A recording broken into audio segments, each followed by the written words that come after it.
12월입니다. 벌써 금년 마지막 달 맞이했고요. 오늘을 포함해서 4주가 지나면 2021년이 됩니다. 어느 때보다도 금년 2020년 참 복잡하고 힘들고 어려운 한 해였다. 아마 그렇게 생각되는 분들이 많을 것입니다. 어수선하고요. 슬픈 일, 기쁜 일 많았지만 참 언제 시간이 지나갔는지 모를 만큼 이렇게 시간이 지나갑니다.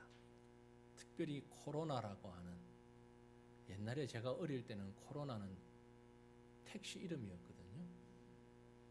근데 이 코로나가 지금 온통 우리 삶을 아주 뒤바꿔 놓고 있습니다.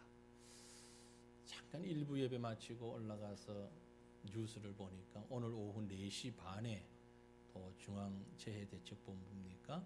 발표를 할 예정이라고 하는데, 예상하기를 2.5단계 격상이 유력하다. 참 반갑지 않은 뉴스를 잠시 전에 보았습니다. 여러분 이제 혼동하지 마시고요. 지금 2단계입니다. 지금 2단계 예배는 지금처럼 하면 됩니다. 우리 좌석수의 20%까지 제한이 되어 있습니다. 그런데 2.5단계 되면, 만약에 오늘 2.5단계로 발령이 되고 그러면 다음 주부터는 20명 이하가 됩니다. 20%가 아니고 20명 이하. 그렇다고 해서 다 집에만 앉아 계셔야 되는 건 아니고요.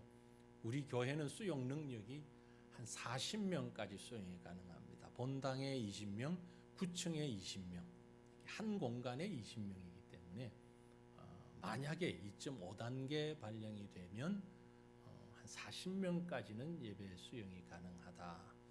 누구 40명이냐, 누구 뭐 60명이냐. 우리 교회는 정말 기가 막힌 엘리트들만 계시는데, 명단을 특정하지 않아도 딱 그 정도 인원만 오십니다. 기가 막히게 하나님께서 지혜를 주시는 것 같아요. 이번엔 60명까지 올 수 있습니다. 그럼 딱 60명 와요. 40명이다 그럼 딱 40명 오고, 20명이다 그럼 딱 20명이 와요. 그러니까 여러분 마음에 감동되는 대로 하시면 돼요. 본당에 20명, 9층에 20명 정도 아마 2.5단계가 되면, 그러나 2단계가 되면 그대로 오늘처럼 40명, 위에는 한 20명 정도 이렇게 예배를 드릴 수가 있습니다. 최대한 법을 어기지 않은 상황에서 현장 예배를 사모하고 함께 해주시면 고맙겠습니다. 왜냐하면 영상으로 예배 드리는 것도 의미가 있지만 현장에서 예배 드리는 것이 또 다른 은혜가 있고, 본당이 아니라 할지라도 또 구청 교육실에라도 성도들이 함께 모여 예배 드리는데 또 은혜가 있습니다. 그러니까 법 안에서 최대한 현장 예배를 사모해 주시면 고맙겠습니다. 말이 나왔으니까 말인데, 만약에 2.5단계 가더라도 오후 예배를 진행할 생각입니다. 가만히 생각하니까 오후 예배를 안 해야 될 이유가 없겠다라는 생각이 되어서, 만약에 2.5단계 되면 낮 예배는 11시 예배 한 번, 오후 예배 2시 이렇게 진행을 합니다. 거기에 대한 보관은 제가 따로 가지고 있으니까 나중에 또 개별적으로 말씀을 드리고요. 2단계로 유지되면 1부, 2부 예배 그리고 오후 예배 정상적으로 진행이 됩니다. 아무튼 이런 걸 따져야 하는 2020년입니다. 그래서 후에 2020년을 기억할 때는 참 복잡한 한 해였다 생각이 될 것입니다. 그런데 여러분 어떻습니까? 이제 한 달을 남겨놓았는데 11개월이 지났는데, 지난 2020년 개인적으로나 또 가정적으로나 참 많은 일들이 있었을 것입니다. 이런 일들은 참 좋았다. 기쁜 일, 기억에 남기고 싶은 일들도 있고, 야, 너무 힘들었다. 이건 좀 기억에서 사라졌으면 좋겠다. 그런 생각을 할 수도 있습니다. 지금 이 순간은 마치 우리의 삶을 결산하는 것처럼 손익 계산을 좀 따져봐야 할 때가 아닌가라는 생각을 합니다. 무엇을 얻었고, 지난 11개월 동안, 또 지난 우리의 삶 동안 무엇을 얻었고, 또 무엇을 잃었는가 한번 살펴보시고 깊이 생각해 보시면 좋겠습니다. 아울러서 왜 그 일을 해왔는가? 무슨 목적을 가지고 이 일을 했는가? 그렇다면 앞으로 어떤 목적을 가지고 어떤 방향으로 내가 살아야 하겠는가? 생각해 보는 것이 매우 유익하리라고 여겨집니다. 1부 예배 때도 그렇지만 2부도 가만히 보니까 앉아 계신 분들 대부분이 지금까지 살아왔던 시간보다 앞으로 살아갈 시간이 훨씬 적은 분들만 앉아 계신 것 같습니다. 물론 그건 알 수가 없어요. 하나님이 어떻게 하실는지 모르고 우리 가운데 한 120세, 130까지 사실 분이 계실지도 모르겠습니다만은 그저 객관적으로 봤을 때 지나온 시간보다는 앞으로 남은 시간이 그리 많지 않은 분들이 대다수다. 그렇지 않은 분도 있습니다만은 그런 분들이 대다수다라는 생각을 하고, 그러면 지금 이 순간에 2020년 12월 초를 맞으면서 또 우리 인생의 어떤 면에서는 인생이 12달이라면 나는 지금 인생의 9월을 지나간다, 10월을 지나간다, 어떤 분은 나는 11월이다 이렇게 생각하실 분이 계신데, 그 자리에서 우리가 무엇을 생각하고 어떻게 해야 할 것인가 한번 생각해 볼 때에 오늘 말씀이 우리에게 큰 도전이 되기를 바랍니다. 이 시기를 알라. 이 시기를 알라. 그 영어로 번역해 놓은 NIV 성경에 보니까 Understanding the present time. 지금 현재라고 하는 시간을 잘 이해를 해라 하는 얘기죠. 오늘 현재가 어디입니까? 2020년 12월 5일 지금 11시 30분을 좀 지나가고 있는 이 시간. 우리 인생에 있어서도 이런 시점을 잘 알아야 됩니다. 방글라데시를 중시해서 동남아, 아프리카, 주로 더운 나라라든지 사계절이 뚜렷이 구별되지 않는 이런 나라 사람들은요, 특징이 나이를 잘 모릅니다. 물론 지적으로 조금 또 떨어지긴 하지만 일반적으로 그런 날씨에 있는 사람들이 나이를 잘 모릅니다. 변화가 많이 없기 때문에. 그래서 당신 나이가 몇 살이냐 물어보면 about 40, about 50 그렇게 얘기해. 대략 한 40 정도 되려나? 당신 딸은 몇 살이야? 가만히 있어보자. 한 20살 지금 넘어설라나? 20살 좀 돼.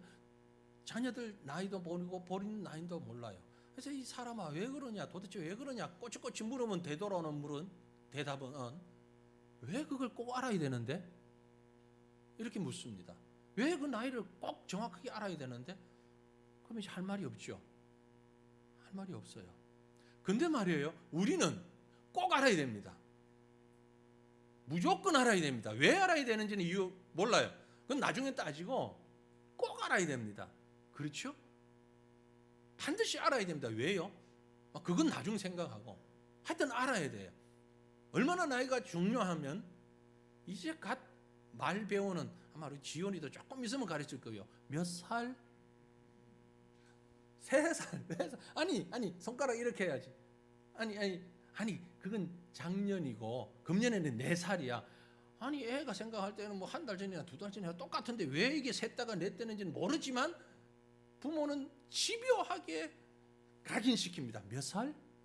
몇 살? 우리는 어려서부터 그렇게 자라왔어요. 그래서 지금 내가 몇 살인지 심지어 생후 며칠까지 따지는 사람 있죠.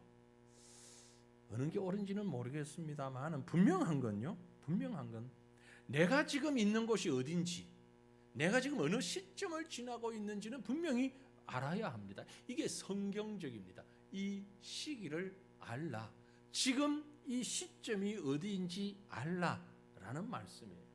오늘 우리가 읽은 성경 본문 11절에 보면 또한 너희가 이 시기를 알거니와 라고 했어요. 그런데 이유가 있습니다. 왜 이 시기를 알아야 되는 거 아니? 자다가 깰 때가 벌써 되었다. 그리고 이는 이제 우리의 구원이 처음 믿을 때보다 가까워졌기 때문이다 라고 말씀하고 있습니다.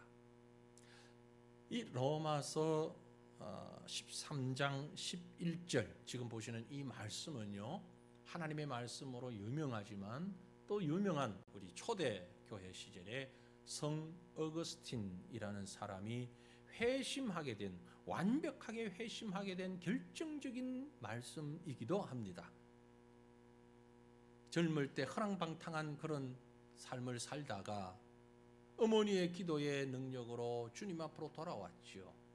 어느 날 정원을 거닐 때에 옆집에서 한 소녀가 노래를 부르는데 그 노래 가사 속에 가서 책을 펴 읽어라, 책을 펴서 읽어라 라는 노래 가사가 마치 하나님이 지금 자기에게 얘기하시는 것처럼 들렸어요. 그래서 산책을 하다가 바로 집으로 뛰어들어가서 성경을 폈는데 그때 말씀이 로마서 13장 11절 이 말씀이 눈에 탁 들어왔다는 것 아닙니까? 그리고 그 가슴을 때렸습니다. 이 시기를 알거니와 자다가 깰 때가 벌써 되었느니라. 그래서 어거스틴은 지난 방탕한 삶을 다 씻고 새 삶으로, 중생한 자의 새 삶으로 살아가기 시작했다는 역사적인 말씀이기도 합니다. 비단 어거스틴에게 뿐만이 아니라 오늘 하나님을 믿는 모든 성도들에게 이 말씀은 꼭 들어야 할 말씀이라고 저는 생각을 합니다. 우리가 가슴으로 이 말씀을 듣기를 원합니다. 우리 영으로 이 말씀을 듣기를 원합니다. 그러면 이 말씀을 들을 때에 어떤 시각으로 이 말씀을 우리가 소화해야 할 것인가? 오늘 말씀을 어쩌면 이 11절 말씀이 전체적인 서론이 되고요. 이 말씀의 내용을 한번 살펴봅니다. 무엇이 어떻게 이 말씀이 우리의 가슴을 울릴 수 있을까? 가장 먼저 생각할 수 있는 것은요, 깨어날 때가 됐다라는 것입니다. 여러분, 지금은 깨어 일어날 때인 것을 믿으시길 바랍니다. 자, 본문 11절과 12절 말씀을 우리 다 같이 다시 한번 뜻을 생각하시면서 같이 읽겠습니다. 또한 너희가 이 시기를 알거니와 자다가 깰 때가 벌써 되었으니 이는 이제 우리의 구원이 처음 믿을 때보다 가까웠음이라. 밤이 깊고 낮이 가까웠으니 그러므로 우리가 어둠의 일을 벗고 빛의 갑옷을 입자. 아멘. 너희가 이 시기를 알거니와, 이 시기, the present time이라고 했는데 이 시기, 그 헬라어 원어로 보면 카이로스, 많이 들어는 보셨죠? 쉽게 들어보셨을 것입니다. 카이로스라는 말을 썼습니다. 특정한 시기를 말합니다. 역사 가운데서 특정한 시기, 반드시 일어나야 할 사건의 시기. 그래서 이것은 결국은 그리스도의 재림을 의미하는 시점인 것입니다. 그런데 고린도전서 7장에 보면 그 그리스도의 재림의 시점이 언제인지는 알지 못하지만 조금씩 단축되어지고 있다고 말씀하고 있습니다. 그래서 우리는 지금 이때가 꼭 깨어나야 할 때가 벌써 되었다라는 것입니다. 죄악의 잠에서 깨어날 때입니다. 육신의 안일한 잠에서 깨어날 때입니다. 게으름과 태만과 나태함의 잠에서 깨어날 때 바로 지금이라는 것입니다. 다른 말로 얘기하면 영적 각성의 때입니다. 영적 각성의 때. 왜 깨어 있어야 하는가? 우리가 처한 이 시기를 바라보면 급히 일어나야 한다라는 거죠. 밤이 깊고 낮이 가까웠으니 라고 했습니다. 밤이 깊고 낮이 가까웠다. 여기 밤이 깊었다. 그건 아주 지금 당연히 깨어나야 할 텐데 깨어나지 못하고 있다가 화들짝 놀래서 긴박하게 깨어나는 바로 그런 상황을 얘기하는 겁니다. 여러분, 혹시 잠을 자다가 뭔가 해야 하는 일이 있는데 그 일을 놓치고 깜빡 잠을 자다가 백득 일어나는 때가 있잖아요. 그때를 한번 기억해 보십시오. 저는 몇 년 전에, 꽤 오래 전인데 주일날 아침에 한번 그랬던 적이 있습니다. 우리 일부 예배가 9시잖아요. 그죠? 9시 전에 8시에 우리 당회원 장로님들이 모이거든요. 매주일 8시에 당회 장로님들이 모여서 한 주간 동안 있었던 일들을 함께 나누고 또 교회 일들을 같이 얘기하는 시간을 잠깐 가집니다. 한 30분 동안 매주 그렇게 하는데요. 몇 년 전에 한번 주일날 아침에 제가 왜 그랬는지 모르지만 깜빡 늦잠 잤어요. 제가 주일날 정상적으로 하면 최소 6시 반에는 일어나야 되거든요. 아침에. 그래야 이제 정상적으로 뭐가 되는데 그날은 몇 시에 일어났는 줄 아십니까? 8시가 넘었어요. 일어났습니다. 그것도 장로님 전화 받고 일어났어요. 목사님 오고 계세요? 벌써 당회실에 다 앉아 계시면서 저를 보고 전화한 거예요. 목사님 왜 안 오지? 오고 계세요? 그때 제가 전화 받고 깼어요. 그야말로 화들짝. 어떻겠습니까? 그때 마음이 그때 마음이 어땠을 것 같아요? 하늘이 노랗고 정신이 하나도 없죠. 그런데 기가 막힌 거는 그날 9시 예배라 아무 일이 없었다는 듯이 나와서 예배 인도는 했다는 것 아닙니까? 예배 참석한 사람들도 몰랐고 장로님들 빼고는 아무도 몰랐고 지나갔죠. 그 참 뭐로 표현해야 될지 모르는데요. 마치 이 5장 6부가 확 내려앉는 것 같은 느낌? 이건 뭐 어떻게 할 수가 없는 큰일 났다. 불이 났게 일어나서 또 면도는 해야 되잖아요. 여자들이 얼마나 부러운지 그랬더니 면도 안 해도 되니까 여자분들이 얘기하기죠. 남자는 화장 안 해도 되지 그러지. 아무튼 면도하고 씻고 드라이하고 다 챙겨 입고 나오는데 아마 10분이 안 걸렸던 것 같아요. 집에서부터 나오는데 초고속으로. 그때 화들짝 긴박하게 그런 표현입니다. 밤이 깊고라는 말의 의미가, 이 단어를 제가 지금 설명하는 거예요. 영적인 진리에 대해서 무지하고 어두운 불신앙의 밤이 깊어졌는데 빨리 깨어나야 되는 상황, 밤이 깊었다라는 거예요. 영적인 고난, 역경, 죽음이 임하는 죄악이 가득한 밤. 여러분, 우리의 영은 결코 잠들면 안 됩니다. 육신은 때로 잠이 필요할 때가 있습니다. 잠이 유익할 때가 있고요. 자는 시간을 통해서 육체도 정신도 다 쉬고 새 충전을 받을 수 있습니다. 특별히 몸이 약할 때는 잠을 많이 자야 그게 보약이라고 그러잖아요. 어떤 약보다 훌륭한 것이 깊은 잠입니다. 잠을 깊이 잘 수 있다는 것은 그래서 복입니다. 그러나 영적인 잠은 백해무익입니다. 육신은 잠을 자면서 충전이 되지만 영혼은 자면서 충전되는 게 아닙니다. 영혼은 잠들면 더 메말라지기 마련입니다. 그래서 영적인 잠은 우리를 더 망하게 만드는 거예요. 더 방탕하게 만드는 거예요. 허비하게 만드는 거예요.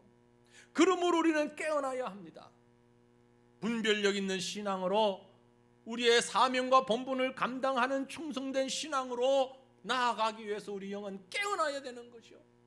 하지만 우리가 살고 있는 세상은, 이 주변은 지금 우리를 자꾸 잠들게 만드는 요소로 한두 가지가 아닙니다. 정치적으로, 경제적으로, 도덕적으로, 문화적으로, 교육적으로 모든 면에서 캄캄해졌어요. 사실 이 시대에 이런 암흑적인 상황은 제가 말씀 준비하면서 예를 들어보려고 하니까 굳이 예를 들 필요가 없을 것 같아요. 너무나도 잘 알고, 흔한 뉴스만 한번 틀어보면 이 시대가 얼마나 지금 깊은 어둠에 빠져 있는가를 다 알 수 있습니다. 변명할 여지가 없이 온 세상은 어둠에 뒤덮여 있습니다. 이렇게 어둡다는 것은 뭘 의미합니까? 새벽이 오고 있다는 것을 의미합니다. 지금 깨어나야 한다는 것을 의미합니다. 성도는 새벽에 깨어나야 됩니다. 귀 있는 자는 성령이 교회들에게 하시는 말씀을 들을지어다. 사랑하는 성도들이여, 믿음의 귀를 열고 성령께서 우리에게 하시는 말씀을 귀를 기울이고 들을 수 있기를 바랍니다. 그러기 위해서 깨어 일어나야 하는 것입니다. 지금은 깨어날 때입니다. 그러면 깨어서 뭐 해야 됩니까? 깨어나서 뭐 해야 됩니까? 벗을 것을 벗어야죠. 깨셨으면 벗을 것을 벗어야 됩니다.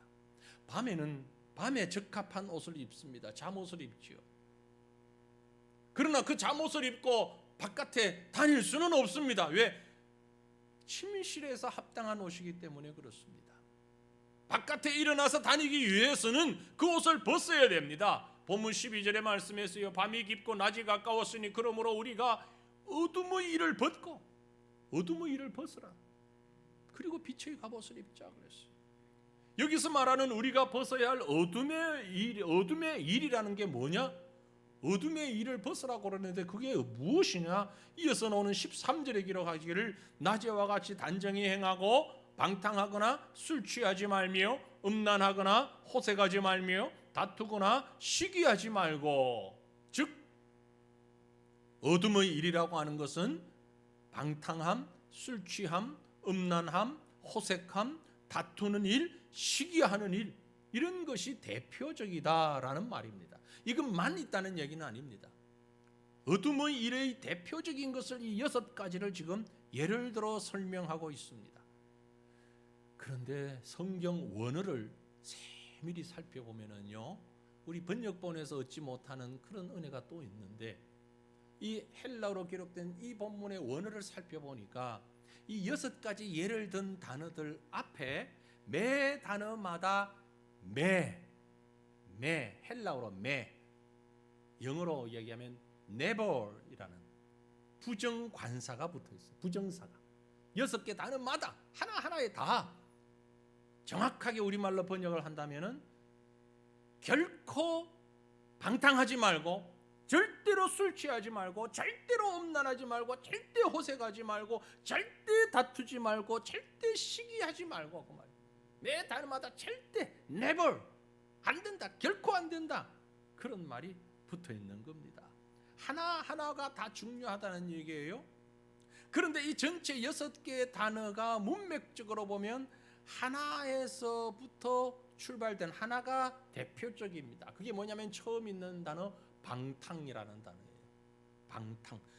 일반적으로 알고 있는 방탕이라는 개념과는 조금 다른 의미입니다. 코모이스라는 헬라어인데요, 이 방탕이라는 것은 술좌석에서 술을 엄청 먹고, 여러분 가운데 이런 경험이 없으면 좋겠지만 혹시 있는 분도 있을 수 있는데 뭐 상관없어요. 과거의 경험이니까.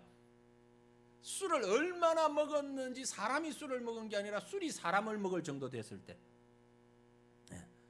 술이 사람을 먹어버리면 그건 이제 문제가 되죠. 그때는 어떻습니까? 조용하던 사람도 막 떠들죠. 무슨 말을 하는지도 모르게 막 떠듭니다. 그죠? 막 떠드는 그 말, 술 기운에 지금 두서없이 이유도 없이 생각도 없이 막 떠들어대는 말, 그게 방탕, 코모이스라는 말입니다.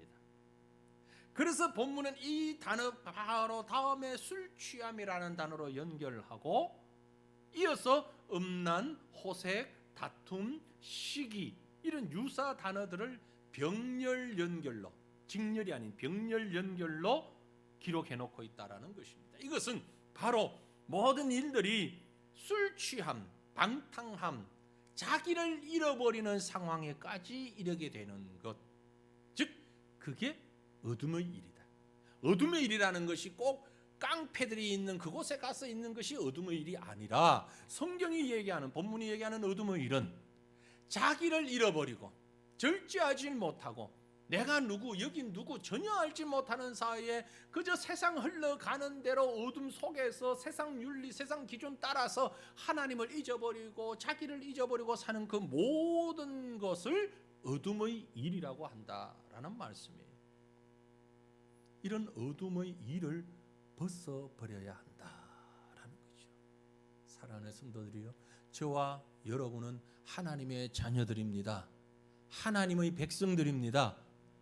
그러므로 우리는 더 이상 어둠의 일에, 세상의 일에, 세상 흘러가는데 그대로 우리를 두려워서 무슨 생각, 무슨 말인지도 모르고 그저 흘러가는 대로 갈 것이 아니라 깨어서 그 어둠의 일을 다 벗어버려야 한다는 거죠. 어떻게 해야 벗을 수 있는가? 방법은요, 자기를 보면 돼요. 자기를 발견하면 됩니다.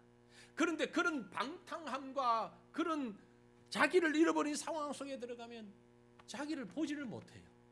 그래서 엉뚱한 짓을 하는 거죠. 지난 주간에 제가 인터넷을 통해서 한 뉴스를 봤는데요, 뉴스를 보면서도 제가 오늘 이 설교를 하면서 딱 맞닥뜨리셨어요. 한 지역에, 우리나라 안에 있습니다. 바로 며칠 전에 일어난 일이에요. CCTV에 찍힌 영상을 그대로 그 뉴스에 영상으로 올라와 있어서 봤어요.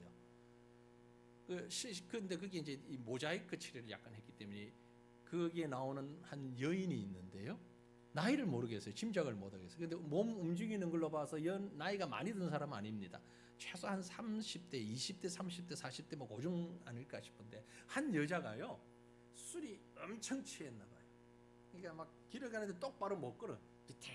비틀비틀 이렇게 걷다가 흔하게 우리 골목 안에 이렇게 주차해 놓은 차들 있잖아요, 그죠? 이렇게 걷다가 차에 쿵 부딪히는 거예요. 그럼 술 친 사람의 특징이 뭐예요? 그 차하고 시비를 걸죠. 야, 너 왔나 받아. 그렇게 모신이 나오더니 이제 화가 났나 봐. 주변을 이렇게 보더니 옆에 화분이 하나 제법 큰 게 있는데 힘도 좋아요. 꽤 큰 화분인데 이걸 들고 오더니 이 차의 운전석 쪽을 향해서 탁 던지는 거예요. 이게 유리를 꽝 깨면서 두루루 흘러내리잖아요, 본네트 쪽으로. 그러니까 화가 덜 풀렸는지 이걸 다시 들고 운전석 문짝 있는 쪽을 꽝 때려 한 서너 번을 해요. 그리고는 손가락을 막 이러다가 비틀비틀하면서 가는 거예요. 그게 CCTV에 고스란히 찍힌 거 아니에요? 예? 옆에 전봇대가 있었는지 뭐가 이 차주가 화가 나가지고 이제 경찰에 수사 의뢰했고 주변에 CCTV 보니까 그대로 찍혀 있는 거예요. 그래서 범인을 잡았어요. 범인은 뭐라 하게요? 기억을 할 수가 없어요. 그러니까 이 차의 주인은 절대 합의 안 한다. 그래 뉴스가 났더라고요. 나중에 이 주인공이 참 좋지 못한 주인공인데 이 주인공이 그 영상을 보면 얼마나 부끄러웠을까. 뭐 하는 분인지는 모르지만 참 웬만했으면 정말 부끄럽고 지구명이라도 찾아 들어가고 싶고 그랬지 않았을까 싶어요. 제가 그걸 보면서 무슨 생각한 줄 아세요?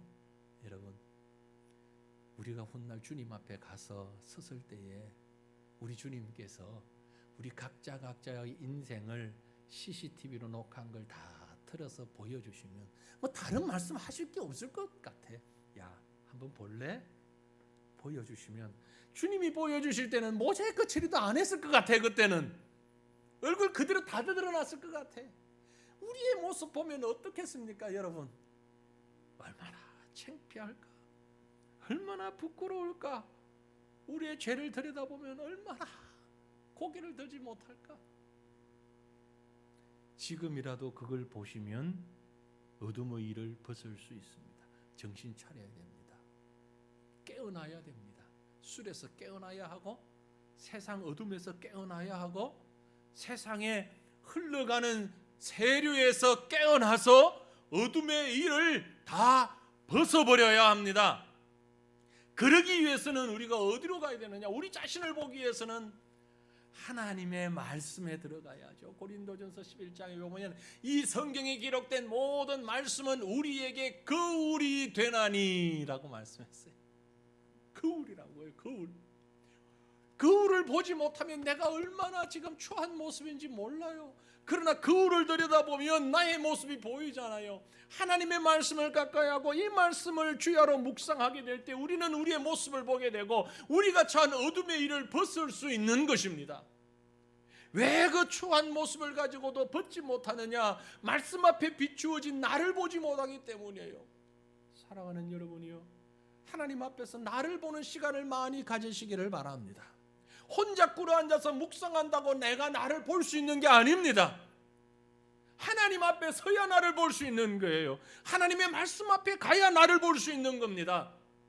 그리고 발견되어지면 속히 이 세상에 취한, 성령에 취한 것이 아니고 세상에 취한 정말 추태를 행하는 우리의 모습을 속히 발견하고 그 어둠의 일을 벗어버리는 결단과 용기가 함께 하시기를 주님 이름으로 축원합니다.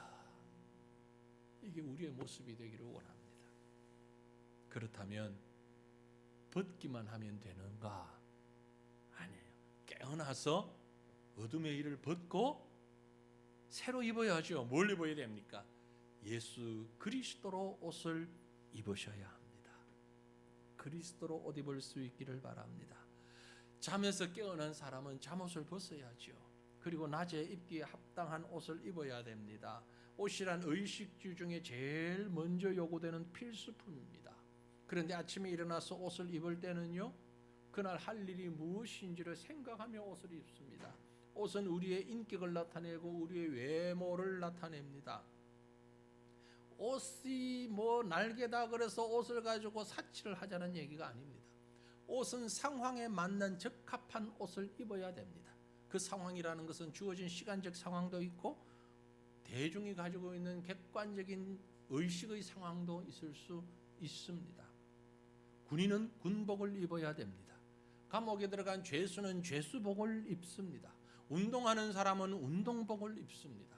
주일날 아침에 일어나서 제가 청바지 입고 반팔 티 하나 입고 나와서 설교를 하려면 아직 우리나라 사회에서는 용납이 안 될 것입니다. 아마도 서양 사회에서는 용납이 됩니다. 그러나 우리 사회에서는 그게 아직 용납 안 되는 별로 좋지 못한 모습입니다. 목사가 청바지 입고 설교한다고 죄는 아니겠지만 합당한 모습은 결코 아닐 것입니다. 여러분도 그렇지 않습니까? 청바지 입고 티 하나 입고 바깥에 나갔을 때는 활동이 매우 자유롭습니다. 그러나 오랜만에 정장을 차려입고 나가면 활동이 여러 가지 제약이 있기 마련입니다. 그 옷이 우리를 행동을 규제하기 때문에 그렇습니다. 상황을 만들기 때문에 그렇습니다. 그럼 우리가 어떤 옷을 입어야 합니까? 앞에서 본 대로 12절에 밤이 깊고 낮이 가까웠으니 그러므로 우리가 어둠의 일을 벗고 무엇을 입어라? 빛의 갑옷을 입자라고 했어요. 빛의 갑옷을 입어야 됩니다. 빛의 갑옷은 도대체 뭔가 LED 등을 달은 얘기인가? 아니지요. 이 빛이 누굽니까? 예수 그리스도예요. 본문 14절에 이어서 설명합니다. 오직 주 예수 그리스도로 옷 입고, 빛의 갑옷은 주 예수 그리스도로 입는 옷이다. 그것은 정욕을 위하여 육신의 일을 도모하지 않는 것을 말한다 라고 설명하고 있습니다. 우리 옷이 우리의 신분을 표시하죠. 행동을 제어합니다. 그러면 우리가 진정으로 입어야 할 옷은 뭔가? 앞에서 말씀드린 자기 주장, 자기를 중심하는 그것도 벗어버리고, 자기를 잃어버리는 것과 같은 것도 다 벗어버리고, 우리가 진정으로 입어야 하는 옷은 주님이 지어주신 구원의 옷, 구속의 옷인 것입니다. 인류 최초의 옷에 대하여 창세기 3장이 기록하고 있습니다. 창세기 2장에서부터 연결되어 있는 3장에 보면 범죄한 아담 하와가 정말 처음 옷을 하나 만들었습니다. 그 옷이 뭡니까? 무화과 나무 잎으로 만든 옷이었습니다. 생각해 보세요. 무화과 나무 잎으로 옷을 만들었으니 처음에는 그럴듯할지 몰라도 시간이 조금 지나고 햇빛이 나면 바스락바스락 부서져 버리고 말 것이고, 뛰어다니다 보면 금방 찢어지고, 이거는 옷이라고 할 수 없는 옷인데 인간이 만든 옷은 그 수준이었습니다. 그러나 하나님께서는 그들을 버려두지 아니하시고 에덴 동산에서 내어 쫓으실 때에 창세기 3장 21절에 보면 가죽 옷을 지어서 입혀주셨습니다. 가죽 옷이라고 성경에 분명히 표현되어 있어요. 가죽 옷은 짐승이 죽어야만 생기는 게 가죽입니다. 어떤 생명이든 피 흘려 죽고 난 다음에 그 가죽으로 하나님이 옷을 해서 아담 하와에게 입혀 주셨습니다. 이것은 바로 그리스도를 통한 구속을 예표적으로 나타내고 있는 것이죠. 그리스도의 십자가 보혈을 통하여서 우리에게 주시는 구원의 옷, 이것이 바로 가죽 옷으로 표현되어진 것입니다.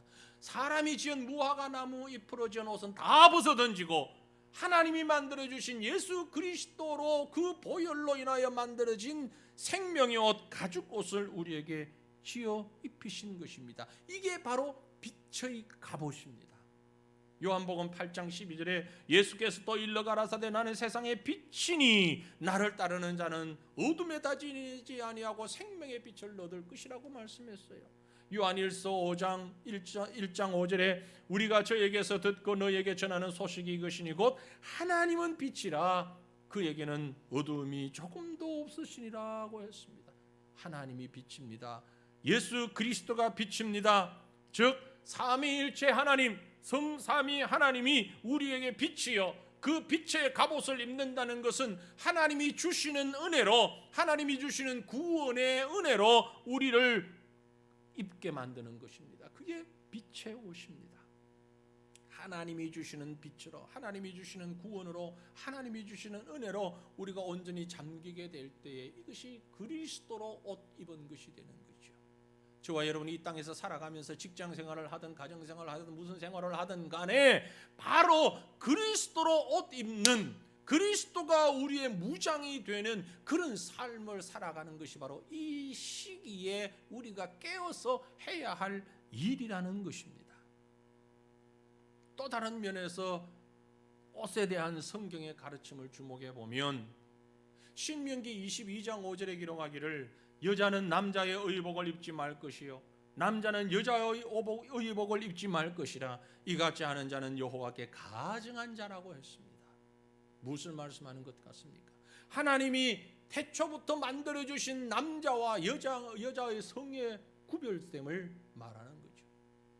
오늘날 많은 사람들이 어두워진 시대 속에서 깜깜한 밤중에서 살면서 창조의 원리를 벗어나서 각자 하고 싶은 대로, 심지어 하나님이 주신 남자와 여자의 성별 구분조차도 사람들이 자기 마음대로 선택하겠다고 억지를 부리는 기막힌 현실을 우리가 지금 살아가고 있습니다.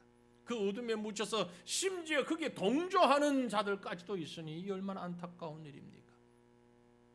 여러분, 옷 바꿔 입지 말라는 말이 아니지요. 이 말이, 그죠? 단순히 뭐 옷이 커서 그 좀 남자가 입었다 그런 뜻이 아니라 하나님이 주신 성을 경계를 넘지 말라는 얘기 아닙니까? 그리스도로 옷 입으라는 것은 하나님이 주신 모든 질서, 하나님이 주신 창조의 질서가 있습니다. 그 창조의 질서대로 행하라는 것이에요.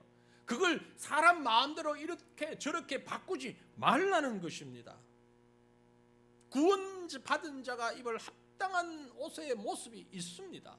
오늘 읽었던 본문 13절에 기록하기를 낮에와 같이 단정히 행하고 라는 말씀을 우리가 스쳐 지나갔습니다. 이 단정히 행한다라는 말, 단정이라는 말은요 유스케마라는 단어인데 그 말은 좋은 모양이라는 뜻이에요. 합당한 모양이라는 얘기예요. 보기에 아름답다는 것을 말합니다. 그리스도로 옷 입게 되면 성도의 합당한 모습이 있는 것입니다. 남자는 남자에게 합당한 모습, 여자는 여자에게 합당한 모습, 성도는 성도에게 합당한 모습 있는 것이죠.